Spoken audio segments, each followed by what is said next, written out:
గీత ఈ కేసుకి ప్రత్యక్ష సాక్షి ఇంకొకరు ఉన్నారు యువర్ ఆనర్.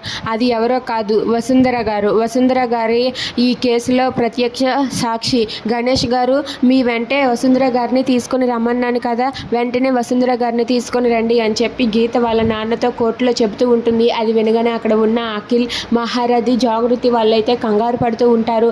ఇక నిజంగానే వసుంధర వస్తుందా అని చెప్పి వాళ్ళు కంగారు పడుతూ ఉంటారు.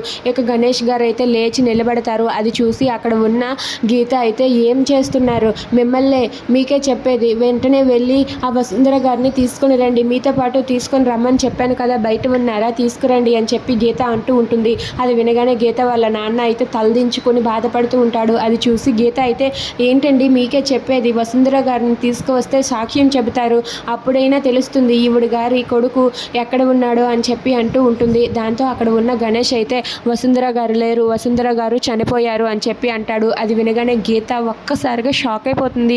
గీత అలాగే జానకి వాళ్ళిద్దరూ కూడా షాక్ అయ్యి అలా చూస్తూ ఉంటారు. ఇంతలో అక్కడ ఉన్న గీత అయితే, ఏంటి, ఏం మాట్లాడుతున్నారు మీరు అని చెప్పి అంటూ ఉంటుంది. అవును, వసుంధర చనిపోయింది అని చెప్పి గణేష్ గారు అంటారు. అది వినగానే జానకి, గీత షాక్ అవుతారు. ఇంతలో ఆ మాట వినగానే జాగృతి అయితే అమ్మయ్య అని చెప్పి అనుకుంటూ ఉంటుంది. ఇక మహారథి అయితే, నేను చెప్పినట్లుగానే చేశాడు అని చెప్పి చాలా సంతోషిస్తూ ఉంటాడు. ఇక ఆ మాట వినగానే అఖిల్ కూడా ఒక్కసారిగా షాక్ అయిపోతాడు. ఇక వసుంధర ఎలా చనిపోయింది అని చెప్పి గీత అయితే కంగారు పడుతూ ఉంటుంది. ఇక మహారథి అయితే, నేను వాడికి చెప్పినట్లుగానే పొల్లుపోకుండా వసుంధరాని చంపేసి వచ్చేసాడు, చాలా మంచి పని చేశాడని చెప్పి మహారథి అనుకుంటూ ఉంటాడు.